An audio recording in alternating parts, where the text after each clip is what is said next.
Welcome to Feature Development Lifecycle with Git, a webinar that will last around 50 minutes, and then we'll have time for questions. So relax, sit back, enjoy. There will be time at the end for questions, and so spend some time going through your doubts. And this session is being recorded, and the video will be available afterwards for you to share it with whoever might be interested in your teams, or for you later to review the material. If you have questions, you will see a box in front of you that you can use to submit your questions. So I'm really excited to be here again to go through this material. I hope you find it interesting and useful. Before we start, a quick word on myself. My name is Nicola Paolucci. I'm a developer advocate at Atlassian. I'm a Git evangelist. So I'm really excited and passionate about Git and the level of effectiveness and innovation in code collaboration that it brings to teams. And so I've been talking about it for many years. And at Atlassian in the past year, I've been writing a lot about it, and I held the courses, spoke at conferences, and generally try to share my love for this technology as much as I can.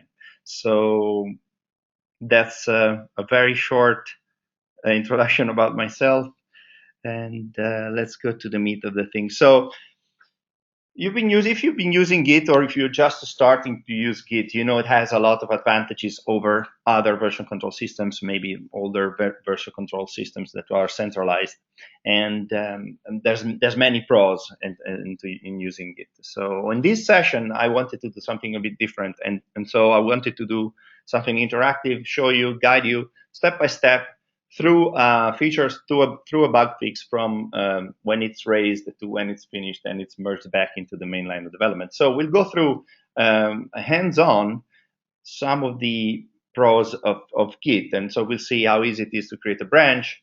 We'll use the staging area to save temporary, to select what will go into the next commit, and prepare our commits. We'll see that we'll have the whole local history available for us, and we'll go through exactly what's called like a feature-based workflow, so where we'll isolate a piece of work in its own branch.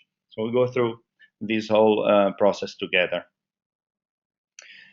So our setup, just for you to understand what we'll do and what you'll see, we had to use an example, so a piece of code that we want to work through. And so I picked a very simple Python web application using Flask, very lightweight web framework in Python. Of course, we need an issue tracker, simulate that we are in a team and solving problems. So I'm using Jira, and we use a Git server where we're going to push code and then eventually share our work and then do a code review via pull request. And I'm very, very passionate about using command line whenever I can. So we'll use the command line throughout this session. We use a terminal and a programming editor. You, of course, can use any editor you like.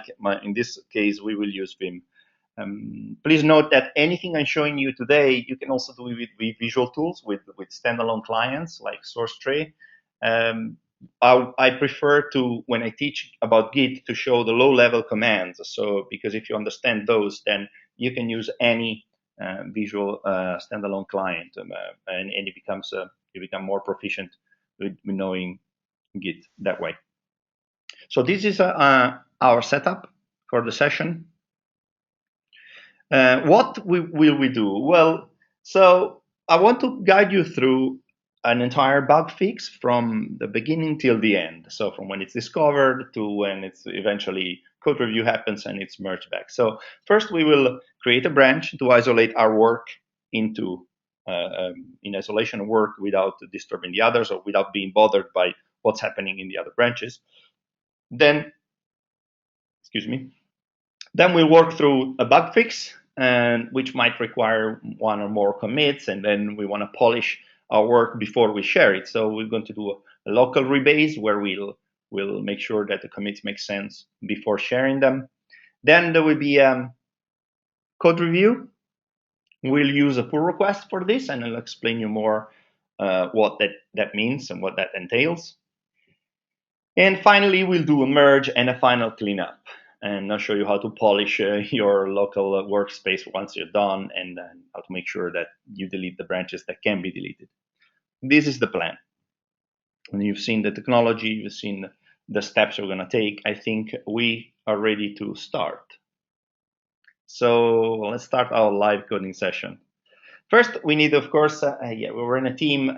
We need to pick an issue we want to work on, and then want to isolate that work in a branch. So we want to create a branch. So let me show you how that works. Right, I have here my issue tracker. In this case, it's Jira. I'm working on this new, very simple, and at the start of a project, I have a very simple web application, and a bug has been found. So actually, my web application doesn't even start up now. So there's a bug even when I try to start it. Actually, my team leader has raised this issue. I see actually there's an exception. Yes, so there's an import error. So I know what to do. So I can actually just start the progress and start working on it. Now, there's a few ways I can go about. Okay, so I start progress. So my issue tracker knows, my team leader knows I'm started working on it. And as you can see here, if you use Jira, you even have a link there that allows you to immediately create the branch on your Git server. It doesn't necessarily, you don't really need to do this if you're using some other tool or another shared server. But if you do use Jira, Jira helps you out, and Stash help you out actually creating, recognizes it's a bug fix, and actually creates the branch with the correct prefix for you, and you can immediately create the branch remotely on the server, on the Git server.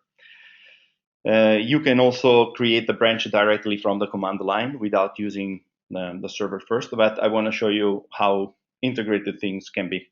So I created the branch. It has a very recognizable prefix and the full branch name, so that it's easy to know what that's about. And now the next thing we need to do is to check it out so that we can work on it. So one thing we can do is to copy the branch name. We can, if you use source tree, you can immediately check it out from source tree in the visual tool. Of course, what I'm going to do is do it with a command line. So actually, if once the branch is created remotely, you can, if you fetch the heads from the server, so if you get all the updates, all the new change sets from the remote server, you will also get the new branches that have been created. So if I do git fetch origin, I will get all the latest updates from the server, which at the moment will not impact my working directory. As you can see, I've just fetched a new branch. Now, that's a remote branch. I want to create a local branch. To create a local branch, I can use a git branch, or I can just check out specifying which branch I want to create. So if I use checkout -b, I will check out, switch to a new branch called. I just give it a short name of that too, so that I can refer to it here on my machine a little more easily. But of course, I'm going to specify that this branch actually is synchronized with this remote branch called origin bugfix.to Flask web startup problem. So if I do that, as you can see now, I have created a new branch called that2, and I have switched to it. If I do git status, I can see that there's no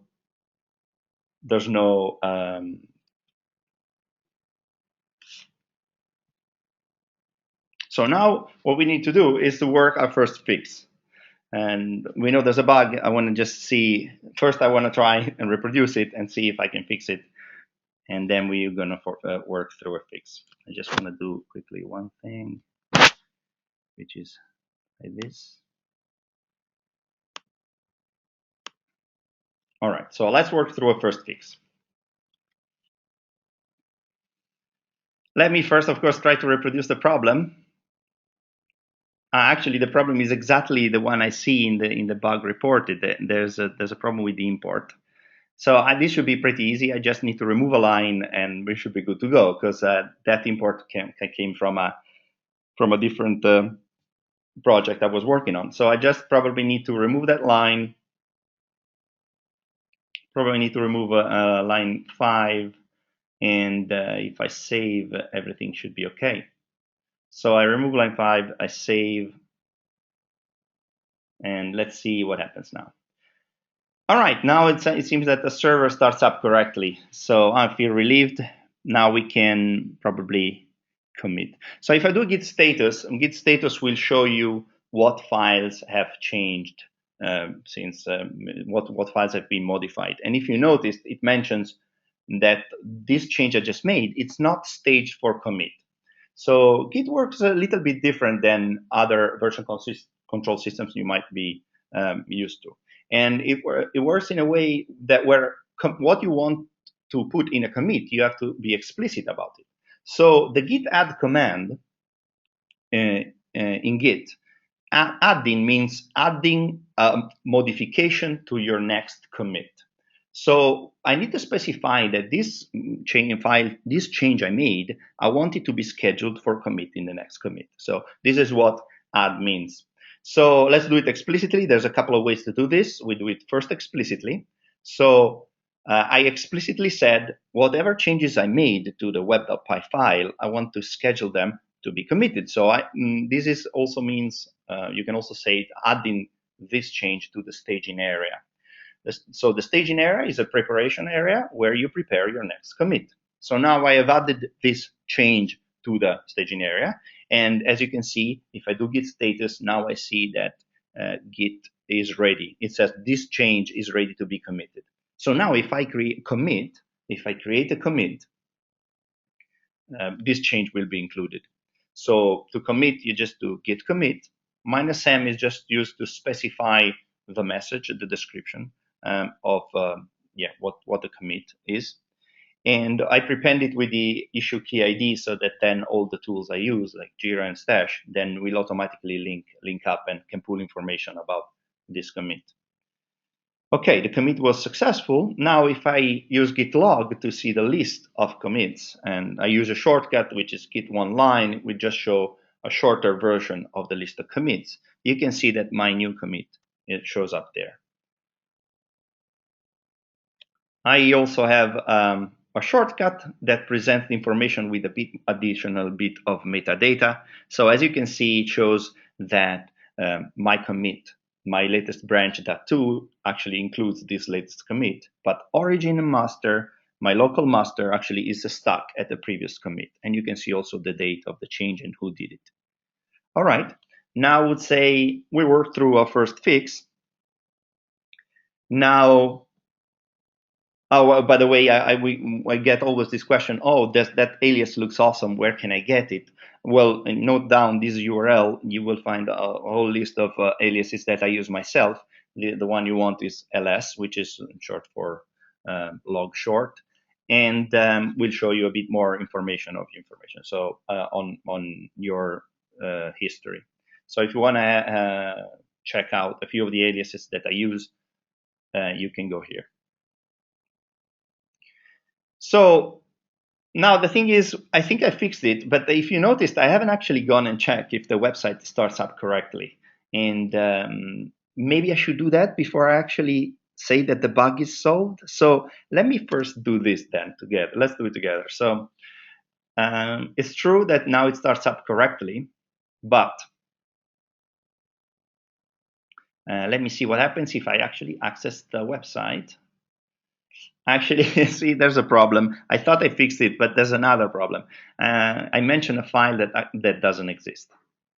This should be also easy to fix. Yeah, it's also part of a older project I was working on. So I just need to remove some mentions, some references that shouldn't be there. I see, yes, this user data file shouldn't be there. So let me remove it, and all references to users, also because in this app we won't have them. So I remove those. I would like to see these now start up correctly. So let's see. The Flask has noticed that I have changed the file, it has refreshed, and now if I reload the page, I can see that now the application starts up correctly. All right, I'm happy. Now I really consider that this problem is fixed. As you can see, we also this time we have a modification. If you use git diff, you can see immediately what has been changed. So if you want to review what you've just did, what's on your working directory that's different from what the previous commit is in this current branch, you can use git diff, and you can see the lines removed and the lines added. Now we want to commit this, and sometimes you don't really always want to specify all the files changes have to be added to the staging area. Isn't there a shortcut to do this? Of course there is, and then actually Git tells you over there, and you can use git commit -a. Git commit -a tells Git whatever is changed in my working directory, I'd like to add it. This has some exceptions, like ignore files, but in general, -a means whatever is changed, please commit it. Again, if I check the list of commits, I can see that there's a new commit. And just to show you with a bit more colors, you can see that now I added 2 commits, and my branch, that 2, has diverged from master, and there's 2 extra commits there. I think I am good. The second fix is done now. Now, I want to fix this bug fix, and I want it to be polished and clean. So I have worked so far in isolation, and now we come to a point where before we share our work, and now this is a very simple example, as you can see, there's only 2 commits, and now also logically it's 2 different separate fixes, so we could leave them separate. But when you commit a lot and you work a lot for some time on a feature, you want to polish your commits so that they make sense logically. And you don't want to remove all your temporary saves, like your temporary commits, and maybe make them look nicer when you share your work, so that your colleagues can see exactly which commit did what. So welcome to the Rebase. So Git allows you to rewrite history of the branches that you haven't shared yet, and also the ones that you have shared. So it's a very nice and powerful tool to rewrite history. But a rebase in general has different meanings, because a rebase can be interactive or non-interactive. In general, let me tell you a little bit about rebase first, so that you understand what we're going to do. A rebase is a way to replay commits one by one on top of a branch. For example, if you rebase a feature on top of master, this is what's going to happen. Git will replay the commits one by one on top of master. There's only a problem, is that Git will not keep track that those commits were coming from a branch. So you will lose the context. You will lose where those commits come from. But it's not important. It will see when to use a merge. I'll show you later. There's another way. If you do it in the opposite direction, you say you have a feature branch that you've been working on, and you want to make sure that you get up to date with the latest commits that are on master, then you can rebase the feature. If you rebase the feature with the latest master on the latest master, this is what happens. So basically, all your changes are reapplied to the latest commit in master. This is if you do it in the other direction. This, by the way, is a way that you want to keep your feature branch up to date when you work in a feature branch. This is very, very clean way to do it, because this way, when you share this work and when you finally merge it to master, there won't be any conflict, because the feature will apply cleanly. So I would recommend, if you work in a feature branch, to always get updates from master using Rebase. You have to be careful whenever you use Rebase, because Rebase rewrites the history. So, and we'll see it even more together, because we're going to do it together. So it's important that you realize that when you rewriting history is really cool and useful, but you have to do it only on local branches that you haven't shared with anyone, because otherwise you will rewrite history also of anybody else that's working on that branch. So it's useful and awesome to rewrite history, so rebase local branches that you haven't shared with anyone, but do not rebase master, for example. What we want to do in the example of the bug fix that we're working through is to do an interactive rebase. So an interactive rebase is a way to replay commits one by one, deciding interactively what to do with each one of them. And there's a few options. There's actually many options, many decisions, many choices you have. I'm going to pick the most simple ones and explain you what they do. So what we want during an interactive rebase session you can mark a commit pick, and that means that that commit will be kept as it is, will be kept. And or you can squash, mark a commit to be squashed. That means that that commit will be squashed on top of the first commit that you keep. And it means that instead of that commit will disappear and will be merged in the previous one. And exactly this I want to show you. So since our history now, we're working on a single bug fix. This is a very simple bug fix. It would be nice if that fix would be a single commit. So let me show you how you would do that. As you can see, we have two commits, and we would like, before we share this work, before we ask for a code review, to merge those commits into one, to squash them into one.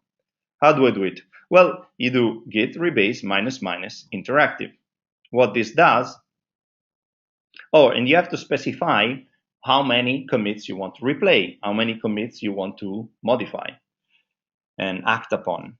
And so you have to specify, I want to rebase up to that commit. So you can either specify the commit ID, which you see there on the top left, which would be, in this case, BEA7306. You specify the first commit that you're not interested in rewriting.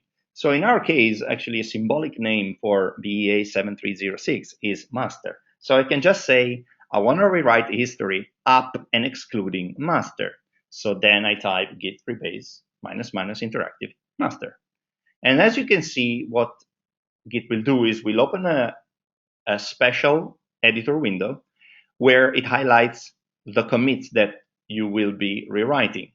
And the default action is to pick that commit, so to keep it as it is. What we want to do is to merge those two commits into one, squash them into one. So I pick the second one, and so that second one will be squashed on top of the first one. I say squash. There's a few other operations you can do, but the most basic ones are pick and squash. If I do that, what Git will do, it will squash the two commits and make one out of them, and it will save the two and merge the two commit messages. So now we can write an overall overview commit message that will include the two fixes. So I'm just reworking this commit message. It's always nice to be detailed and explicit when you're talking about the history of your project. And so now this commit fixes the startup problems, and I can specify exactly the two things that I did. All right, now if I check the history of my local branch, you will see that I actually have a single commit. But if I do a diff, you will see that that commit contains the two changes. In fact, oh, by the way, as a trick, well, this cached, you don't need it. If you wanna diff and see the content of the previous commit, you can use symbolic names and then add a few symbols, like, for example, head with the up arrow means the previous one. Head with the tilde and then a number will go back n commits. So in this case, we just went back one commit. We checked what's in the past previous commit. And as you can see, it both includes removing the import and removing the other, the user data references. So I would say now finally we are ready to share this code and ask for feedback. So this is the next section of our live experiment. So now we want to push the code on our remote server and ask for feedback. Let me show you how to do that. Well, we have already specified that this branch synchronizes with a remote branch called bugfix and then a long name. So we don't even need to specify the branch names actually. We can just say git push. Git push origin when you only have one origin. In this case, we only have one remote server, and origin is generally implied. So you could actually just say git push. And as you can see, I pushed the information. And now the commits have been committed. Let me just show you on the Git server that this is exactly true. I'm not lying. And if I now go to the Git server, you see that there's a bug fix branch. And in the commits, we should see the one that we have just committed. So in fact, that's it. That's right there. And I can see that also on the server, my commit has reached the server, and it contains exactly the change that I expected. Now, what I want to do is to ask for feedback, and I do that by opening a pull request. So with a pull request, we'll talk about it, and I'll tell you exactly what it is in more detail. So the pull request is a way to ask solicit feedback. You specify the starting branch where your code is, and you specify where you would like to merge it. And as you can see, what we'll see here, Stash has pre-filled all the information, so the title of the pull request and the description of the changes. And then I can specify who I would like to review this code. So in my case, it's my team leader, Elena, and so then I can just select her, and then I can create a pull request. The pull request will contain all the metadata and the conversation about this piece of code. And once that's evaluated, then the pull request can be merged into your main line of development. So just to review what I just showed you, let me tell you a little bit exactly what is a pull request. So a pull request is a way to have a conversation about a piece of work, a piece of coding. So I have some code here in this source branch, and I would like to merge it into this target branch. Could you please have a look and tell me if I need to change anything and if I need to improve anything, or can we just merge it? So it's a very low friction way to do a code review. And by the way, if you subscribe to the agile practices, code review accounts for biggest gains in code quality. So if you're thinking about it, adopting code reviews, you should definitely adopt pull requests, and you see how easy code reviews become with the pull request, because they are asynchronous, and you don't need everybody in the room to do a pull request. It can just happen via this UI help. So now the reviewer will be notified that we opened a pull request and she's named in it. So she can check our work, and if everything is good, then we can merge it. Let's see what she has to say. So I'm logging in as Alana now, just to show you what happens. And I need to learn to type the passwords right. Very good. So as you can see, she has a notification that she's been assigned as a reviewer of a pull request. She goes and checks what's this pull request about. It's that bug fix. Okay, I'm happy that she's happy. She can review the diff. Now, of course, she might want to check that the bug is really fixed. So if she goes and checks, we'll just pretend that she goes back and checks that the web server is working as expected. All right, she sees that it works. Let's see. Now she can give me feedback. So she can go back to the pull request page and specify what she thinks. So let's see what she says. So the application now starts up. Now that's nice. All right, she mentions that and something I kept, like the title, and there's a Spurious table, which shouldn't be there because, as I told you, it was a test app. I was working for something else. So before she wants me to fix this before we close this bug. We merge this. So I see that she commented this, and now I have an extra fix to make. Okay, so I can just go back to the code and fix this. This shouldn't take me more than a minute. So let's just do it. It's in the template. So if I open the template, I just need to just basically change the title here to the name of the project. And then remove a spurious table. So also the title I need to change here, and then remove that spurious table. Okay, so now if I reload the page,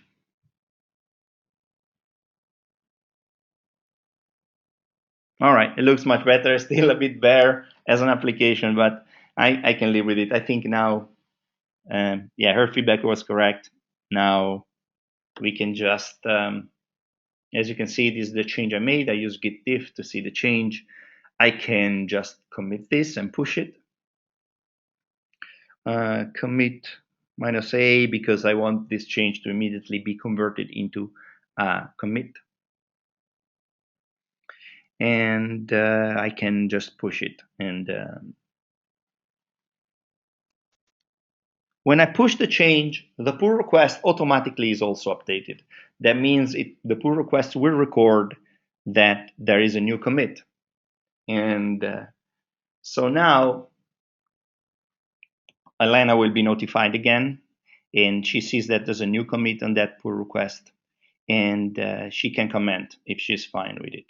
Now she reviews the change. She sees that I have removed those titles. I've changed those titles. And if she's fine with it, she's going to give the go that we can merge it back. So she approves. See, she clicks a button, approve. Now the pull request is approved.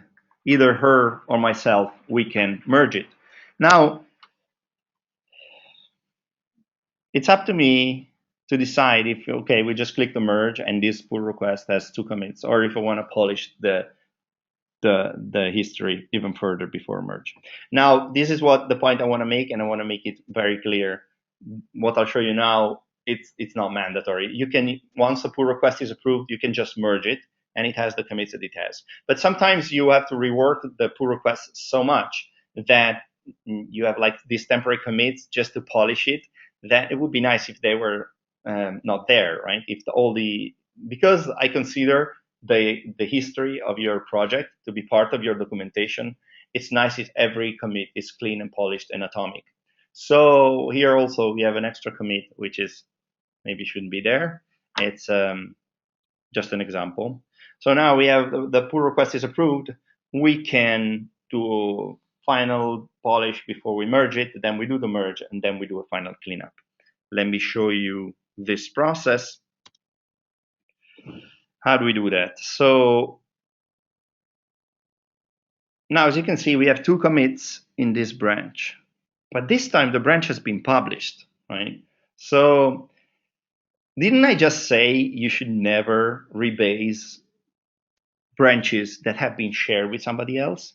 Yeah, but this is an exception. So it's very important that you understand why. So this was a pull request. It's a branch that has been already been reviewed. It has been already approved. Nobody is going to work on this branch anymore. We're ready to merge it. So now there's no danger that somebody will take this branch and run with it and have a problem.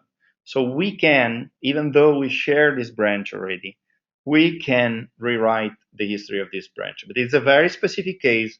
Pull request has already been approved. We're ready to merge it. We just want to do a small cleanup that will not change any code. So let's go through the same process we did before. We still want to squash these 2 commits into one. I pick this second one I just did, and I want to squash it. So now we can just polish this single commit to contain these 3 fixes, these 3 small fixes. As you can see, you will not lose the history of it because you will keep in the commit message, you will have all the information you need. But it will all be in a single commit. I feel like my precision sense now is satisfied. I have a single commit. Now, if I push it this remotely, guess what happens? It fails. It fails because the remote server notices that we tried to rewrite the history of a remote branch. And this generally is something that you don't want. You only want it in specific cases where you know you can do it. And this is one of them. So this is a case where that branch can already be merged. We're ready, we're good to go. So we can rewrite it.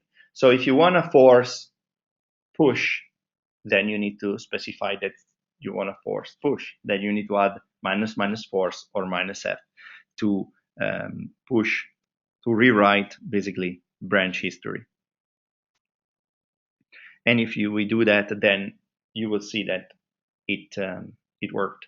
Now, you cannot fool the Git server. Actually, you cannot fool Stash. As you can see, Stash knows that you have scrapped, removed a couple of commits, and you've added a new one. So a record of this will stay, but the branch now contains a single commit. And now I'm satisfied. My team leader is satisfied. I can finally merge it. Now, how do I do it? Well, if you do it via the UI, we can just click the button merge, and we're done. And as you can see, this will tells you that you're gonna merge this bug fix branch into master. Do you want to delete the source branch after merging or not? The answer is yes, and I'll explain you why. Because when you do an explicit merge, the context and the content of the branch will be saved, preserved in the history of master. So you will not lose what was in that branch. So it's very safe to delete this branch after it's been merged, because the information about it will be preserved. Now, if I go back and I'm going to want to show you that now in master, I have a merge commit. So as you can see, there's a merge commit, and then that merge contains an extra commit, which is our fix. Now, I want to do some polish, some cleanup on my side. I have now a local branch, which I don't need anymore. I want to remove it, and I want to make sure that also my remote branches are clean. So if I switch back to master, I see my master here hadn't been updated yet. So I just use checkout to switch to my master branch. And if I want to get the updates, I can do it with a pull. Generally, if you want to do it explicitly, you have to do git fetch origin and then git merge origin master. But this is like a short version of it is git pull. Once I did git pull, as you can see, my history is updated. Now I have the extra commit, and the merge commit. And I will tell you a bit more about this in a second. As you can see, if I list all my branches, both local and remote, you can do it with this -R, -A. That shows also the remote branches, and -A shows them all. So I have a local branch called that too, and then I have also some remote references to remote branches. Of course, that branch I don't need anymore, so I can remove it. How do I do it? Well, to remove the local branch, I have to do git branch -d and the branch name, and this will delete the local branch. And to prune the list of remote branches, I have to use a prune. So I can use git here. So now if I show you that the local branch is not there anymore, and then if I want to prune the remotes, I need to do git remote prune origin. What this will do will go to origin and check that all the remotes I have listed locally still exist, and if they don't, they will be pruned. So this command prunes the list of branches of remotes, and now as you can see, it's polished. Last step, I go to my issue tracker and mention that finished working on it, and it's done. Of course, this is a very simple Jira setup, so you might have a bigger process, but in my case, now I am done. A few words about the merge I want to tell you, so let's go to the slides again. So just to refresh what I just did, the final cleanup is very simple once the branch has been merged. And by the way, you should do the merges explicit. You should use the non-fast forward merge so that the merge commit will always be there. This way you will have the context that will allow you to retrieve the list of commits that were part of a certain merge. So if you do that, then you don't need your local or remote branches anymore after they've been merged. So you can just do git branch -d branch name. And to remove your remotes, you can just do git remote prune origin. Why do we prefer an explicit merge? I just said it, I repeat it again. So a merge keeps the context of the commits that were part of it. So this way you don't need to keep around historically the list of branches somewhere else. It's in your master. You will have references and all the metadata necessary to know what was in a certain branch. So whenever you do a merge, an explicit merge commit will be recorded if you use non-fast forward merges. If you want to know a little bit more about merges and rebase policies, there's actually an article I wrote a while ago on blogs.atlassian.com. So please do check it out if you are curious. So I think this is all I have for this run through for today. Of course, we have some time for questions. Let me check the time. All right, we have 15 minutes for question. So let me go through them and let me see. And feel free to ask, and I'll pick a few ones and see what I can answer if in 15 minutes. All right. So somebody's asking if I could you please suggest any useful terminal plugin for Git? So whatever you use, whatever shell you use, I use Bash. Some people use Z shell. There's few enhancements, small functions that you can include that will highlight the branch name as it did with me. So if you go to the project I linked at the beginning, let me go through it. And if you go to the alias I pointed to here, so if you go to this link and you go up a folder, you will see that there's my bash RC contains a lot of information.